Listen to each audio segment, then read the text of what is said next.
Makhluk tuh yang terdekat siapa? Hah? Kalau ngomong makhluk apa contohnya? Hah? Dunia. Jawamat yang dekat. Hah? Kita udah gitu aja, ngapain jauh-jauh, lama pahamnya. Munculkan kalau problem, ada perempuan enggak ingat sama Allah sama sekali, waktu dia takjub sama sesuatu, kagum, buset, enggak bisa ngomong subhanallah, enggak bisa mulutnya, buset. Begitu. Waktu dia puyeng ada kejadian sesuatu, dia baca ya ampun sambil tepuk jidat. Enggak bisa ya Allah. Mulutnya ya ampun, ya ampun, ya ampun, ampun. Enggak bisa tuh mulutnya ya Allah. Enggak bisa. Perempuan, laki kali. Ya mungkin lakinya juga. Begitu. Ketika dia kaget, astaga, nggak bisa, astagfirullah, nggak bisa mulutnya, nggak bisa. Sampai malaikat aja lihat orang ini pegel. Ini orang nggak ada zikir-zikirnya sama Allah, yang kayak begini kudunya. Begitu kata malaikat. Ya Allah cabut aja. Kata Allah dia lagi tidur, jangan lupa mau. Maka sholat isi bensin kita. Lah kalau kagak ada bensinnya bagaimana, nggak jalan. Maka sholat itu kebutuhan kita ngisi bensin. Begitu, perlu begitu. Supaya kita sampai ke tujuan. Begitu, itu penting. Maka problem dicipta oleh Allah bukan untuk diratapi, untuk sadar kita balik ama yang punya qiyamuhu binafsihi, bahwa kita tugasnya bukan untuk membuat problem, tapi diberikan akal untuk memecahkan problem. Makhluk kudu ngegantungnya ama Allah. Bagaimana orang tua kita dulu yang gantungannya Allah, subhanallah. Duit yang orang gablek orang dulu susah. Anak banyak, 33 kayak biji tasbih. Orang dulu banyak. Tapi gantungannya Allah. Cakep anak. Assalamualaikum warahmatullahi wabarakatuh. Bismillahirrahmanirrahim. Alhamdulillahi rabbil alamin. Wassalatu wassalamu ala sayyidina Muhammadin wa ala alihi wa sahbihi ajma'in. Allahumma inna nastahdika li arsyadi amrina wa zidna ilman yanfa'una. Waddalilu ala dhalika wujudu hadhil makhluqati. Adapun dalil atas sabitnya sifat qiyamuhu binafsihi, yaitu adanya makhluk-makhluk ini. Li'annahu law ihtaja ila dhatin yahullu biha lakana sifatan. Karena bahwasanya yaitu andai Allah butuh kepada zat, yang Allah diem pada zat itu, niscaya adalah Allah itu sifat. Wasifatu la tattasifu bisifatil ma'ani. Adapun sifat yaitu tidak akan bersifat dengan segala sifat-sifat ma'ani wal ma'nawiyah, dan tidak pula dengan sifat ma'nawiyah. wallahu ta'ala muttasifun biha wujuban, sedangkan Allah ta'ala itu bersifat dengan segala sifat ma'ani maknawiyah padahal wajib. Wa aidan lagi pula, law lam yakun qa'iman binafsihi, andai Allah tidaklah berdiri sendiri, lakana muhtajan, niscaya adalah Allah itu butuh. Walau kana muhtajan ila mujidin yujiduhu lakana hadisan, andai ada oleh Allah yaitu butuh kepada pencipta yang mengadakan dia, niscaya adalah Allah itu baru. Walau kana hadisan, andai adalah Allah itu baru, lam yujad syai'un min hadhil makhluqat, niscaya tidak akan ditemukan apapun daripada makhluk ini. Wallahu a'lamu bishawab. Segini dulu. Saudara-saudara sekalian yang mulia, sebagaimana dijelaskan di awal-awal kitab ini, bahwa di dalam kajian tauhid itu memiliki 3 pembahasan pokok. Yang pertama adalah definisi sifat Allah. Yang kedua, dalil tentang Allah bersifat dengan sifat tersebut. Yang ketiga, cara mengimplementasikan daripada sifat yang diyakini. Pertemuan yang lalu telah kita bahas tentang qiyamuhu binafsihi, bahwa Allah itu berdiri sendiri, artinya kaya raya. Arti kaya raya tidak butuh kepada zat untuk didiami, pun tidak butuh kepada pencipta yang mengadakan dia. Inilah yang disebut qiyamuhu binafsihi. Sehingga seorang mukallaf yang umurnya 15 tahun ke atas, akalnya sehat, wajib tertanam di dalam hati sanubarinya keyakinan yang kuat, keyakinan yang mantap, keyakinan yang bulat bahwa Allah bersifat qiyamuhu binafsihi. Singkatnya, tidak membutuhkan apa saja. Tidak membutuhkan. Kalau sampai ditemukan ada yang membutuhkan, lalu kemudian disembah, pastikan itu bukan Tuhan, tapi dipertuhankan.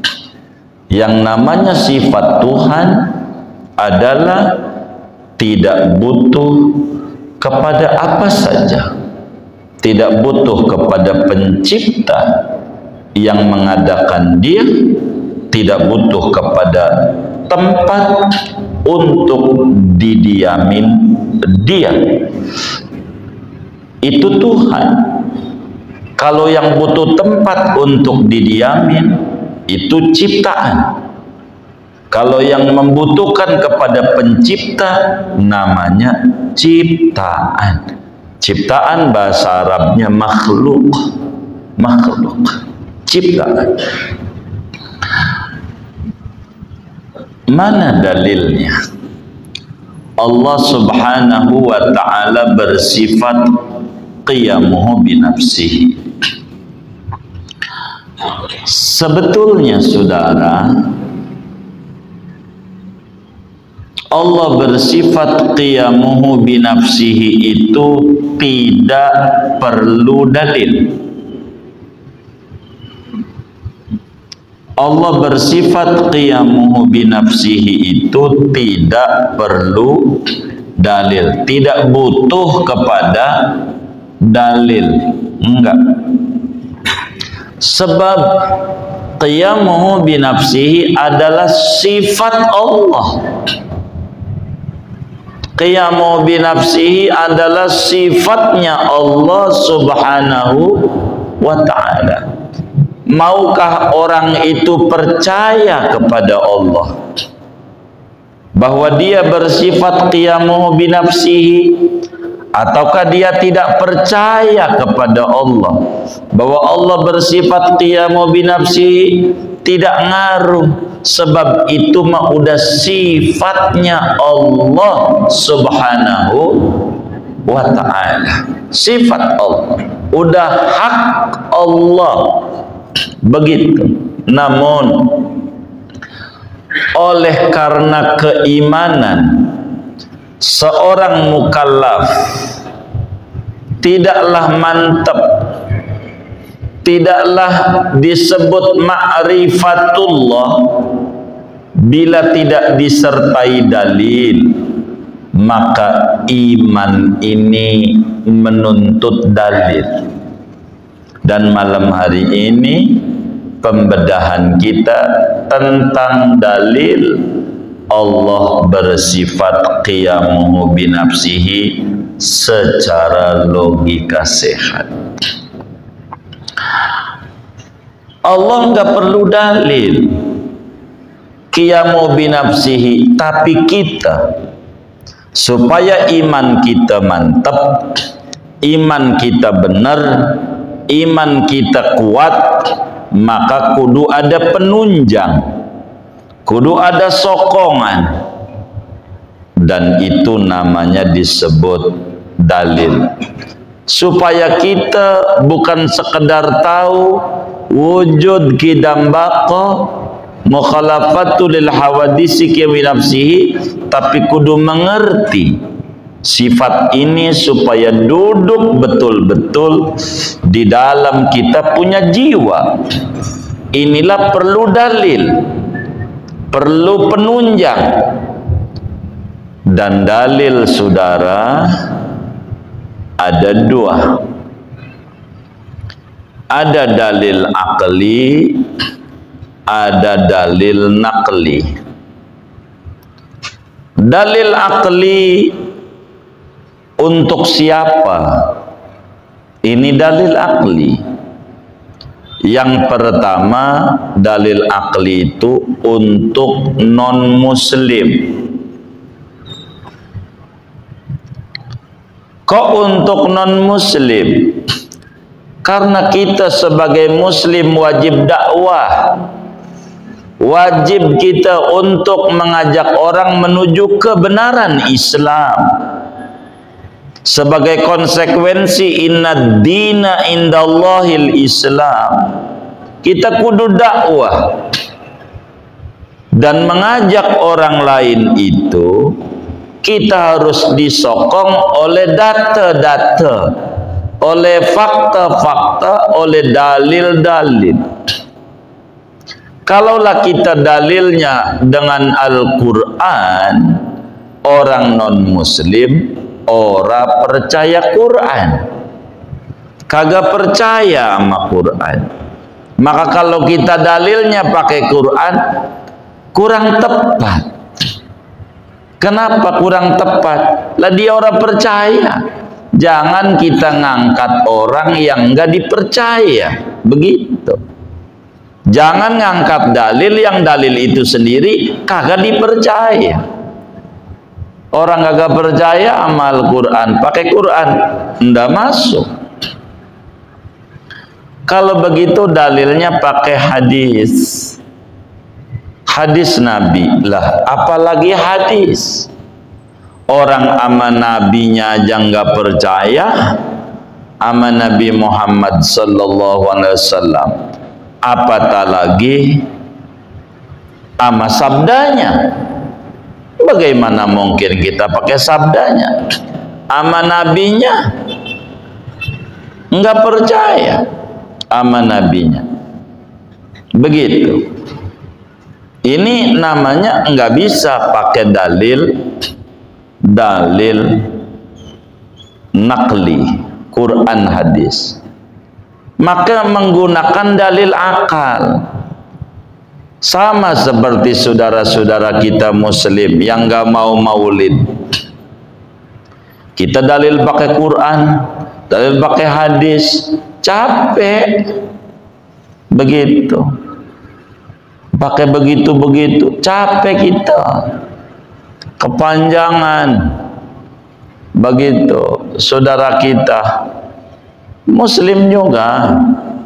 Tuhannya Allah, nabinya Muhammad, kitab sucinya Quran. Begitu. Ya agamanya Islam. Sama.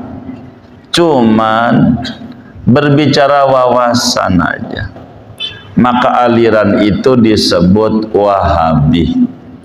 Apa itu Wahabi? Wawasannya hanya bid'ah. Apaan? Apaan? Apaan? Wawasannya hanya bid'ah. Wahabi. Begitu. Jangan ditulis Ustaz Muslim. Wahabi. Jadi bid'ah. Capek kita. Capek. Yang kayak begitu. Capek. Begitu. Jadi ama syariatnya kita kudu amalin syariatnya, salatnya, zakatnya, puasanya, umrohnya, hajinya. Tapi ama yang empunya syariat ora perlu kenal, ora perlu tahu, udah makan aja. Ini loh syariatnya. Yang bawa dan tidak usah tahu siapa tuh yang bawa, lahirnya kapan, bagaimana peri kehidupannya, tidak usah. Yang penting ajarin, amalin aja syariatnya. Empunya syariat, embawa syariat, ora perlu tahu. Begitu. Ini kan kurang rapi. Begitulah. Kenal dulu yang bawa, baru yang dibawa. Begitu. Itu begitu. Tapi enggak apa-apa. Begitu. Kan ama acaranya doang enggak mau. Begitu. Adapun kalaulah dibagi berkat kan kira-kira mau ya. Mau enggak kira-kira? Paling depan. Ya Allah, kan berarti enggak salah, bagus. Yang kayak begitu bagus. Jadi berkatnya dulu, nanti bisa yang lainnya pelan-pelan. Begitu. Biar kita jangan sampai ribut. Saudara seagama sama, cuman cara doang yang beda.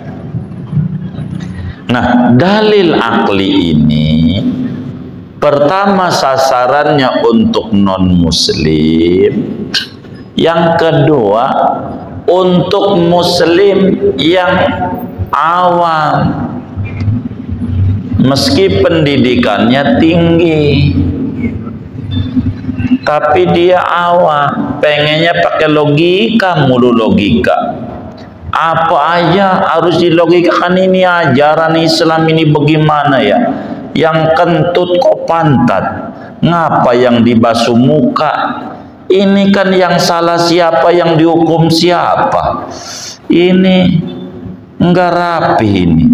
Ini namanya yang model begini nih kudu dikasih dalil logika.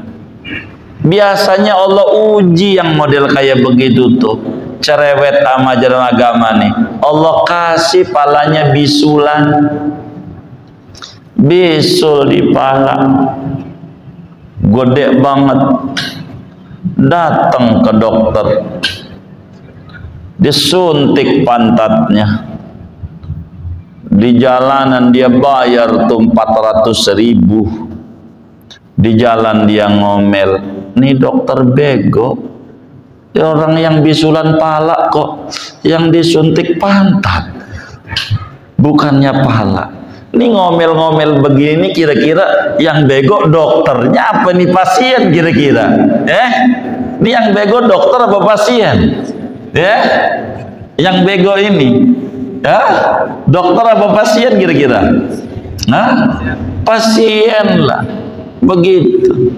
Aduh, yang kayak begini nih ndak bisa kita pakai Quran, pakai hadis, kagak ngerti. Muslim yang kayak begitu nih mau pakai akal. Jadi bang, walaupun yang kentut tuh pantat bang, kira-kira yang merah pantat apa muka kalau di muka umum? Begitu, yang merah, kira-kira pantat apa muka? Lah ngapa muka? Ada sambungan, begitu. Jadi orang tuh macem-macem orang. Ada aja bikin tasykik, keraguan-raguan pada ajaran agama.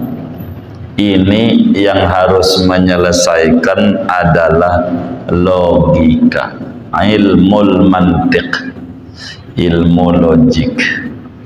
Begitu, biar masuk logika. Begitu, biar masuk logika, biar benar. Maka perlu pakai dalil supaya imannya si muslim ini mantap. Tetap imannya tuh. Jadi harus ditunjang biar bisa jawab. Mana dalilnya? Allah bersifat qiyamuhu binafsihi. Dalilnya adanya bumi langit. Itu yang gampang. Adanya bumi langit, itu dalilnya. Udah itu aja udah cukup buat kelas awam. Adanya bumi langit ini dalil Allah bersifat qiyamuhu binafsihi. Mana dalilnya? Pakai hukum terbalik. Jadi terbalik itu namanya untuk menyatakan kebenaran. Kalau ini nih benar, terbaliknya salah.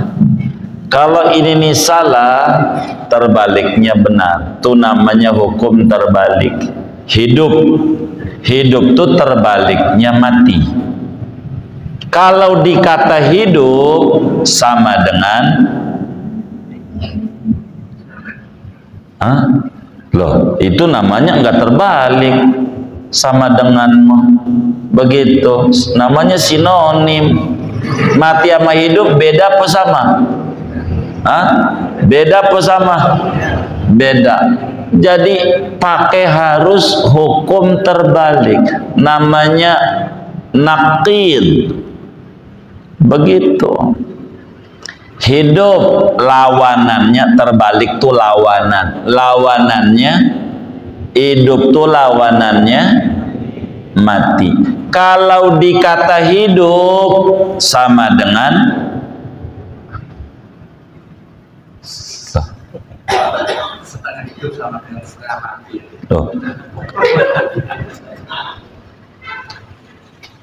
Bagaimana ya? Agak majuan lah ngajinya. Biar ngajinya dapat banyak, biar ngerti, majuan lah dikit. Jadi saya ini kan telinganya kurang dengar, majuan lah ngajian.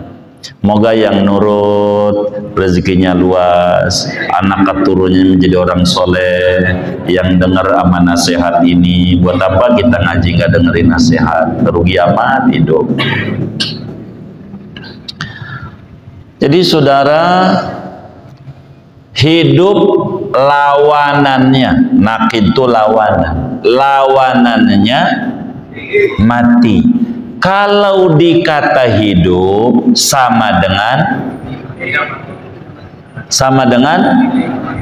mati, bukan lawanan.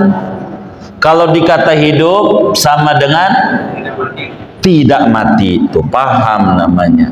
Sama dengan tidak mati. Kalau dikata mati sama dengan tidak hidup. Tuh namanya lawanan. Cara ngecek tuh. Begitu cara. Namanya pakai lawanannya. Begitu. Kalau diputer-puter itu aja benar berarti. Begitu. Itu namanya pakai logika. Nah, Allah berdiri sendiri, kaya raya.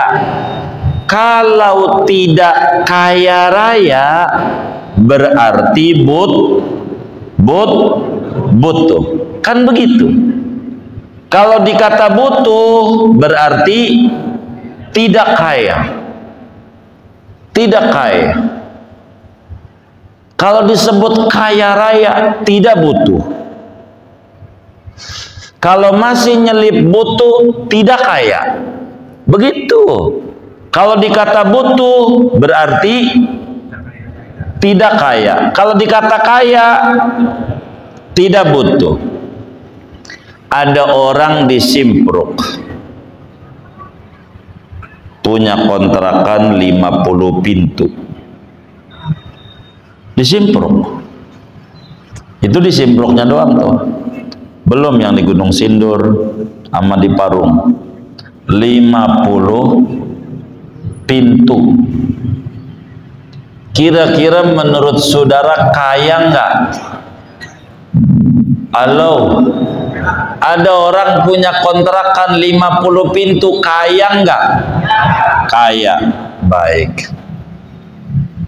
Saya mau tanya, tuh yang punya 50 pintu tuh pengen gak 100 pintu? Pengen gak? Pengen. Butuh gak 100 pintu? Butuh. Jadi yang punya 50 pintu tuh kaya gak?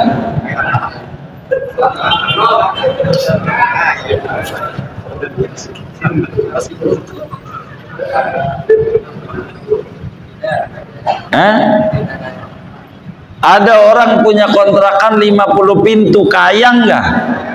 Kaya. Kaya tuh lawanannya miskin, butuh. Kaya tuh sama dengan tidak butuh. Kaya tuh sama dengan tidak butuh. Tuh kaya. Tuh yang punya kontrakan 50 pintu tuh butuh nggak sama 100 pintu? Jadi orang 50 pintu tuh kaya nggak?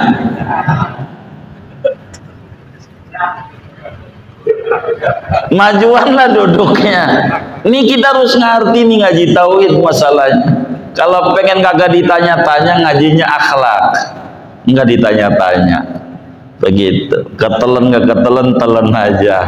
Kalau tauhid harus ketelen. Begitu. Saya bikin bubur biar ketelen. Begitu. Jadi kalau kaya sama dengan tidak butuh. Kalau tidak butuh sama dengan kaya.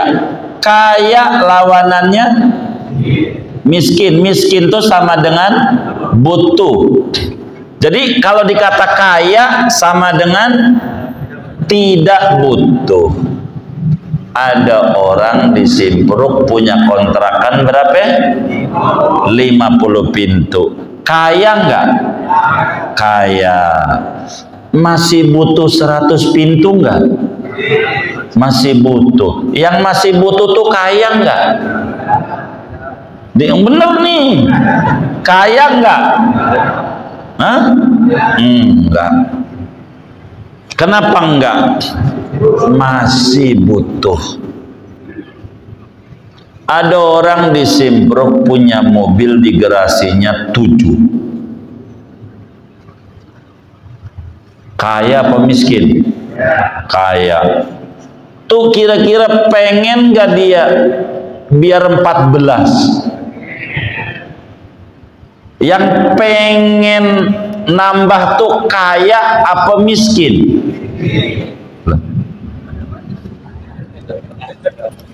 Loh iya. Jadi kaya yang saudara maksud adalah kaya temporer.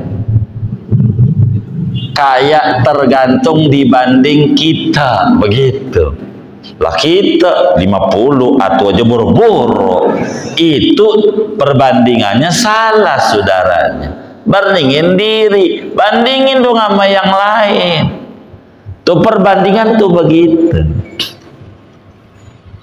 Allah tuh kaya raya. Dia tidak butuh ama apa aja. Tuh kaya. Kalau kita enggak. Biar makhluk tuh dikata kaya oleh temennya, hakikatnya butuh. Betul nggak? Betul nggak? Butuh. Nggak ada yang kaya. Nggak ada yang kaya. Tapi kalau saudara dengan gaji pas-pasan, rumah masih ngontrak, 5 waktu nggak ditinggal, tahajud nggak ditinggal, duha nggak ditinggal, tenang, saudara kaya. Karena saudara nggak butuh. Kaya. Kaya hati. Bahasa Arabnya qanaah. Bini gue qanaah. Itu namanya ini qanaah nih puas hati. Begitu. Apanya? Nerima apa adanya. Nerima apa adanya. Itu namanya qanaah. Maka bila kita qanaah, sama kedudukan kita sama yang hartanya banyak, sama-sama nggak butuh, kaya berarti kita.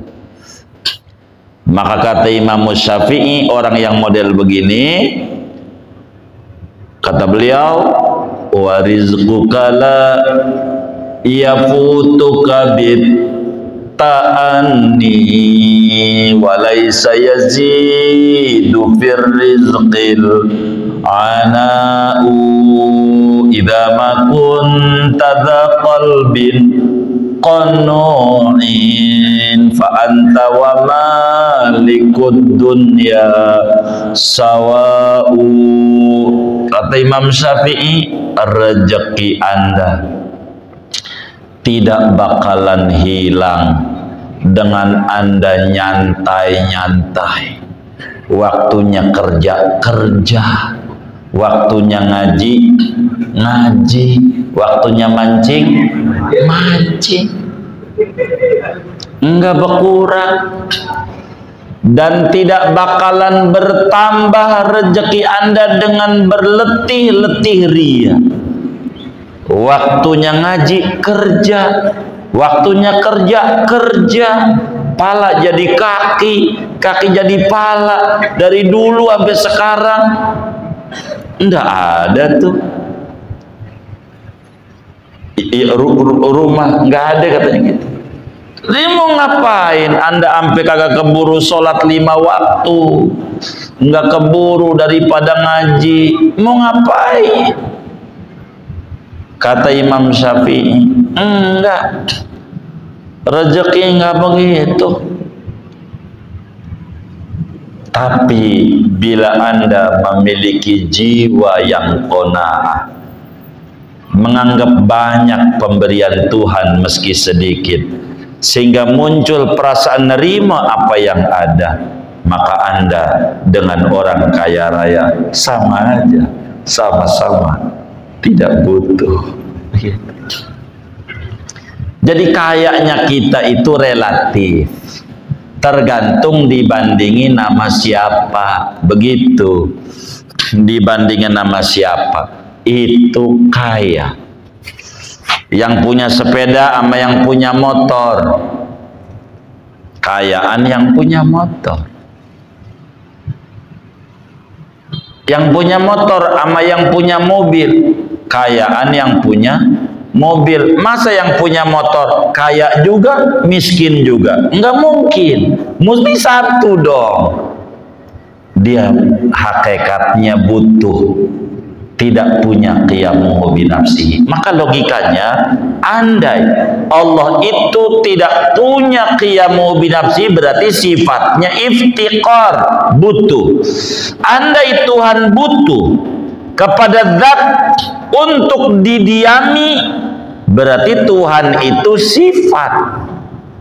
Sebab ada zat, ada sifat. Yang namanya sifat sesuatu yang nempel pada zat. Yang namanya zat sesuatu yang ditempeli sifat. Kayak tutup ini, namanya apa ini? Tutup. Nggak ada namanya. Namanya tutup aja. Yang benar ini. Oh, tutup gelas. Baik. Ini tutup gelas ini ada dua. Ada hijau, ada benda. Bendanya tutup gelas. Apa tuh benda? Sesuatu yang ditempeli warna hijau. Apa itu hijau? Sesuatu yang nempel pada tutup gelas. Dia nempel karena sifat butuh kepada zat. Kalau Allah itu butuh kepada zat, berarti Allah sifat. Kalau Allah itu sifat, enggak mungkin. Kan punya sifat kudrat, iradat. Yang punya sifat kayak begini ini namanya ada zatnya. Allah itu bukan sifat. Yang butuh diam kepada zat. Adapun diam kepada tempat, udah kita bedah pada kajian mukhalafah lil hawadisi. Jadi kita nggak mundur lagi.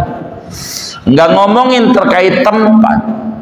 Sebab kalau ngomongin tempat, bakal ngomong tuh tempat bentuknya apa, panjang sama pendek, siapa yang buat itu tempat. Sebelum ada tempat itu Allah di mana? Panjang dia. Sejak kapan? Itu makhluk yang ditanya begitu, saudara. Dan itu udah kita nggak mau mundur lagi pada mukhalafah lil hawadisi, tinggal diulang lagi itu kajiannya mukhalafah lil hawadisi. Tinggal dibedah lagi, dilihat lagi materinya. Jadi Allah itu bukan sifat, akan tetapi Allah itu zat yang memiliki sifat-sifat. Itu satu. Kedua, andai Allah tidak punya qiyamuhu binafsihi, berarti sifatnya butuh. Butuh kepada pencipta. Butuh. Kayak ini tutup gelas, bentuknya bundar. Kalau bundar, kira-kira bundar sendiri apa ada yang bunderin? Bundar sendiri apa ada yang bunderin? Yang bunderin. Itulah yang buat. Maka Allah subhanahu wa ta'ala tidak butuh kepada pencipta. Tidak butuh kepada pencipta. Yang mengadakan Allah. Sebab kalau Allah butuh kepada pencipta, udah kelewat pada ngaji kidam. Kidam itu lawanannya baru. Baru itu adanya diawali tidak ada. Ada yang mengadakan, yang bersifat kidam. Dan kita udah kelar ngaji sifat kidam. Andai Allah baru, lah kayak kita baru. Kita nggak bisa bikin langit, bikin bumi, bisa nggak kita? Kita nih bisa nggak bikin langit, bikin bumi? Kagak bisa, karena Allah tuh baru, berarti sama. Allah juga kagak bisa. Kalau Allah kagak bisa, mustahil. Wong nyata-nyata bumi dan langit ada. Adanya bumi dan langit menunjukkan bahwa Tuhan itu tidak baru. Tidak sama dengan kita. Tidak barunya Tuhan itu karena Tuhan yang mencipta langit dan bumi dan segala isi-isinya. Maka Tuhan tidak butuh kepada pencipta. Kalau Tuhan ada yang nyiptain lagi, maka yang nyiptain lagi itu butuh enggak sama Allah? Kalau butuh, ini enggak benar. Namanya Daud. Kalau Tuhan A butuh Tuhan B, B butuh Tuhan C, C D, lah kapan ada bumi dan langit? Begitu. Maka Allah itu qiyamuhu binafsihi, bahasa simpruknya kaya raya, tidak butuh. Taruh di otak bahwa yang namanya Tuhan tidak butuh. Tuhan tidak butuh. Yang tidak butuh adalah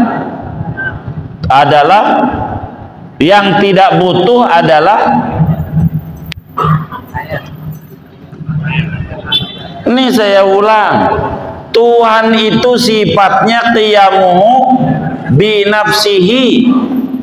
Tuhan itu sifatnya qiyamuhu binafsihi, itu artinya kaya raya. Yang kaya raya adalah Tuhan, yang tidak butuh adalah Tuhan. Tuhan itu tidak butuh. Ingetin, Tuhan itu tidak butuh. Coba ulangi 3 kali. Tuhan itu tidak butuh. Tuhan itu tidak butuh. Tuhan itu tidak butuh. Yang ada cuma 2, pencipta dan ciptaan. Bila pencipta itu tidak butuh, maka si ciptaan ini butuh. Makhluk itu sifatnya butuh. Makhluk itu yang terdekat siapa? Kalau ngomong makhluk apa contohnya? Dunia. Jawa amat. Yang dekat. Kita, udah gitu aja.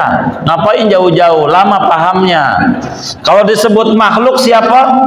Kita. Sifat kita butuh. Sifat kita butuh. Sifat kita butuh. Kalau sifat kita butuh, jangan ngorok mulu. Kalau malam tuh melek, namanya sadar. Kita ini butuh pencipta, butuh Allah, butuh rahmatnya, butuh ampunannya. Kenapa kita mulutnya berat banget minta ampun sama Allah? Apakah kita itu lebih berharga dosa sehingga kita dianggap enggak butuh ampunan Allah? Ada apa dengan kita ini? Sampailah kita enggak sadar bahwa kita ini butuh. Maka munculnya problem hidup sebetulnya dalil kuat kalaulah sadar bahwa kita butuh. Ibnu Athaillah dalam hikamnya pada bagian ini menyatakan faqatuka lahu dzatiyatun wa wurudul asbab mudzakiratun bima khafiya laka minha. Butuhnya Anda itu kepada Allah merupakan dzati, watak dasar Anda sebagai manusia. Anda tuh butuh sama Allah. Cuman dia lupa manusia ini. Kalau dia butuh sama Allah, maka dimunculkan problem. Ada perempuan enggak ingat sama Allah sama sekali. Waktu dia takjub sama sesuatu, kagum, buset, enggak bisa ngomong subhanallah, enggak bisa mulutnya, buset. Begitu. Waktu dia puyeng ada kejadian sesuatu, dia baca ya ampun sambil tepuk jidat, enggak bisa ya Allah. Mulutnya Ya ampun, ya ampun, ya ampun, ampun. Nggak bisa tuh mulutnya. Ya Allah, nggak bisa. Perempuan, laki kali, ya mungkin lakinya juga begitu. Ketika dia kaget, astaga, nggak bisa. Astagfirullah, nggak bisa mulutnya. Nggak bisa. Sampai malaikat aja lihat orang ini pegel. Ini orang nggak ada zikir-zikirnya sama Allah. Yang kayak begini kudunya. Begitu kata malaikat. Ya Allah, cabut aja. Kata Allah, dia lagi tidur. Nanti sore juga dia ingat sama saya. Lagi tidur. Kata malaikat, yang benar ya Rabb. Sore, coba aja sore, bener aja, giginya yang 6 bulan yang lalu nggak sakit, kambuh, baru dia, ya Allah, ya Allah, kata Allah, tuh kan, ingat sama siapa? Allah. Datangnya problem mengingatkan bahwa dia butuh sama Allah. Ada aja problem. Kadang bini lah, si perempuan kadang lakinya lah, ada aja problem. Kadang anaknya lah, problem tuh ada aja. Begitu problem tuh. Tapi itu seluruh problem kalau dia pahami adalah bentuk cubitan Allah supaya kita sadar bahwa kita adalah makhluk yang butuh sama Allah. Jadi jangan lupa mau, maka sholat isi bensin kita. Lah kalau kagak ada bensinnya bagaimana, nggak jalan? Maka sholat itu kebutuhan kita ngisi bensin. Begitu, perlu begitu supaya kita sampai ke tujuan. Begitu, itu penting. Maka problem dicipta oleh Allah bukan untuk diratapi, untuk sadar kita balik ama yang punya qiyamuhu binafsihi, bahwa kita tugasnya bukan untuk membuat problem, tapi diberikan akal untuk memecahkan problem, menyelesaikan problem dengan akal kita. Begitu, kita tangisi penyakit yang ada, sakit juga. Tapi kalau kita sabar medzikir, minta sama Allah kesembuhan, Allah kasih sembuh. Kita nggak bisa ngandelin makhluk. Obat sampai mahal-mahal, rumah sakit yang high class, dibeliin obat yang mahal jutaan, ujungnya dibanting juga. Obat tai doang, sembuh ora, menang mahal doang. Ada nggak yang kayak begitu tuh? Yang mana orangnya? Ya Allah, saya curiga main nyengir-nyengir nih, pakai kata tai lagi. Ya Allah, dia ngegantungnya sama makhluk. Kita ini makhluk kudu ngegantungnya sama Allah. Bagaimana orang tua kita dulu yang gantungannya Allah, subhanallah. Duit yang orang gablek, orang dulu susah, anak banyak, 33 kayak biji tasbih. Orang dulu banyak, tapi gantungannya Allah. Cakep, anaknya sakit, ya Allah, cegukan bayinya bingung, duit untuk ke klinik orang ada, pakai apa ini obatinnya? Allah kuasa. Itu tiker pojokannya disobek, pojokan tiker diludahin, bismillahirrahmanirrahim, tempelin di jidat anaknya, sembuh. Kata dia, hebat juga. Bukan Allah yang hebat, ente ngegantung sama Allah, sembuh. Pojokan tiker doang. Begitu. Ngalamin nggak? Wah, udah tua berarti. Tandanya ngalami. Tuh begitu sudah. Tuh gantungannya Allah. Anak banyak, coba pikirin orang tua kita. Siapa yang hadir yang anaknya dikit, orang tuanya banyak. Tapi dia bisa ngebikinin rumah anaknya, ngasih warisan nama anaknya, nyekolahin nama anaknya. Bisa-bisa dia sampai anak jadi sarjana biar dia kagak pernah sekolah. Dari mana? Kuat bahwa Allah bersifat qiyamuhu binafsi. Lah kita yang sarjana, ijazah punya, ngandelin akal, ujung dibanting, sarjana doang.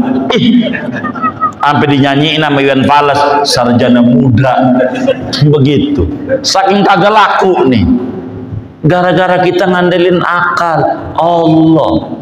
Derajat bukan dari situ, Allah. Maka kita kudu ngegantung yang mantep sama Allah. Yang mantep sama Allah. Jangan setengah-setengah. Obat musabab doang, nyuruhnya rehat. Hakikat yang nyembuhin mau Allah. Jadi Allah begitu. Jadi kita ini hidup ndak usah pakai macam-macam, balik sama Allah biar tenang.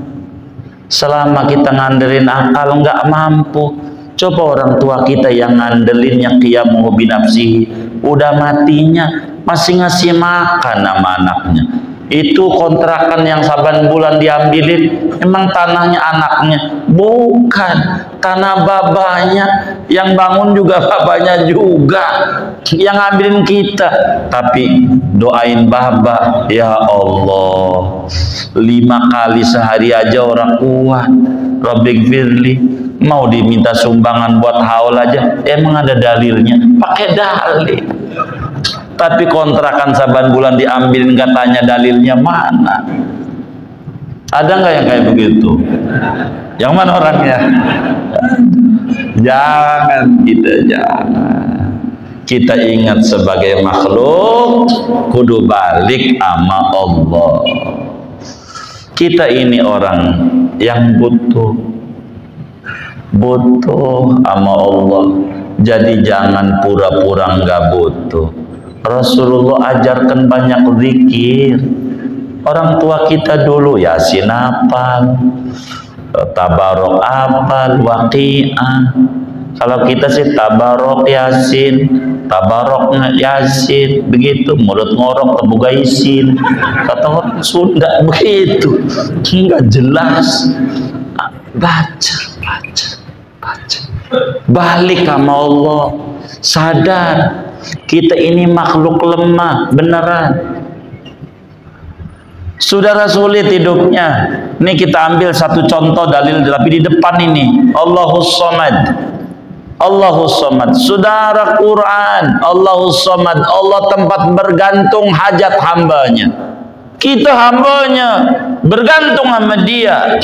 Saudara lagi sulit, bingung. Ini bagaimana mikirin hidup? Kan ada orang bilang bahwa pala ini hubungannya kuat dengan dompet. Bila dompet itu kosong, palanya brah. Bener nggak? Saya curiga mengangguk-angguk tuh. Bila dompetnya berat, palanya enteng, nggak nyenteng.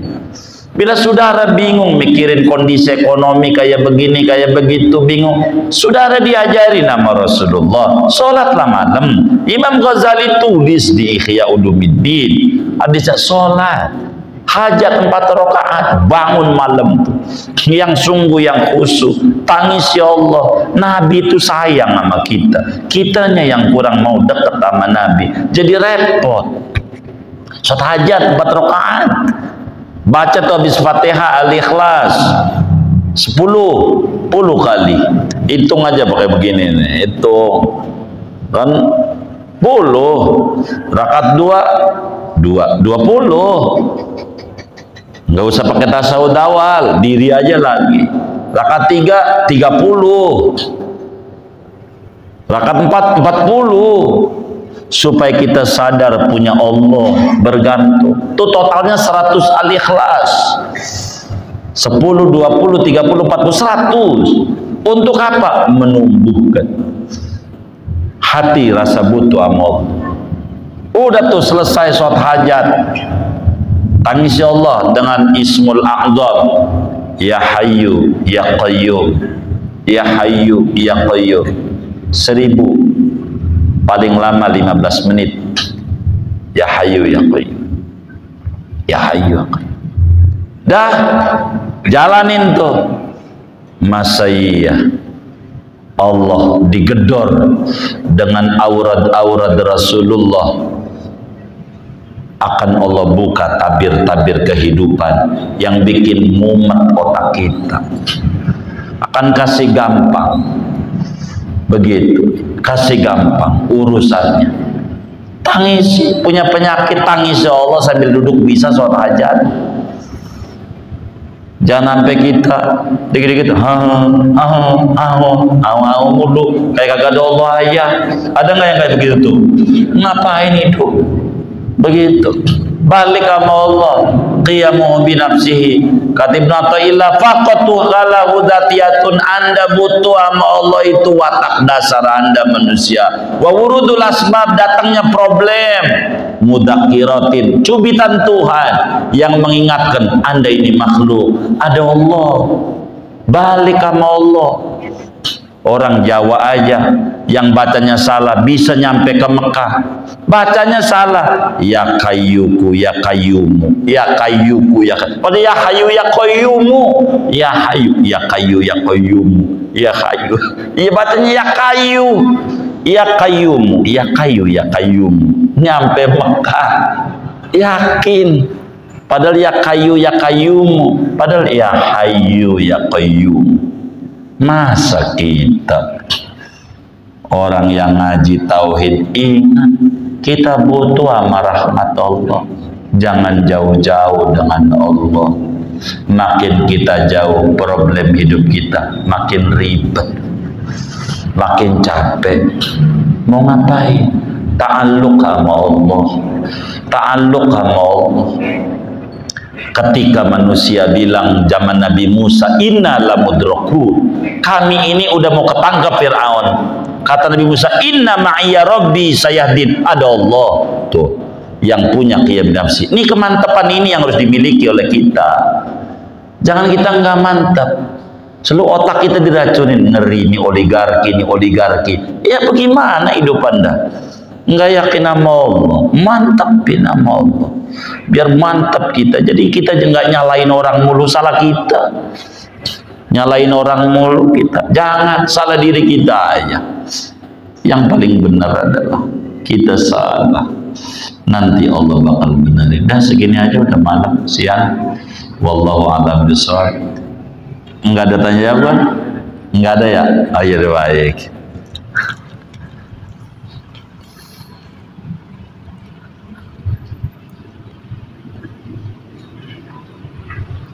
Ini kita minta keikhlasan baca Fatihah untuk Ibunda Hajah Munirah binti Haji Rahmat yang kurang sehat. Mudah-mudahan Allah Subhanahu wa taala wasilah suratul Fatihah Allah sembuhkan beliau.